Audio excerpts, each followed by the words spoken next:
అంటుంది, పేరు అంటుంది, పదవి అంటుంది, పరపతి అంటుంది, ఎన్నో రకాల పేర్లు దానికి రుద్ది మరణం తరువాత పొంచి ఉన్న మహా సందర్భాన్ని మన కళ్ళకు అర్థం కానివ్వకుండా చేసి బ్రతికినంతసేపు భార్య కోసం బ్రతికేవాడిగా, బ్రతికినంతసేపు పిల్లల కోసం బ్రతికేవాడిగా, బ్రతికినంతసేపు బంధువుల కోసం బ్రతికేవాడిగా, బ్రతికినంతసేపు సమాజం కోసం, పొలం కోసం, ఉద్యోగం కోసం.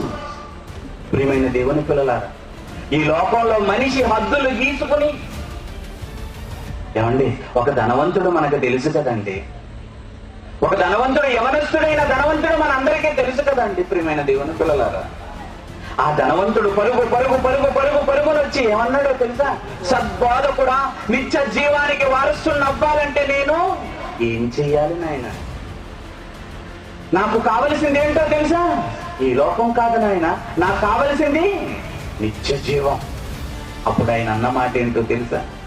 చిట్ట చివరిగా ఆయన అంటున్న మాట ఏంటో తెలుసా? నీ ఆస్తిని అంతా అమ్మి బేదలకిమ్ము, అప్పుడు నీ వచ్చి నన్ను, అప్పుడు నువ్వు పరలోకానికి వెళ్ళిపోతావు.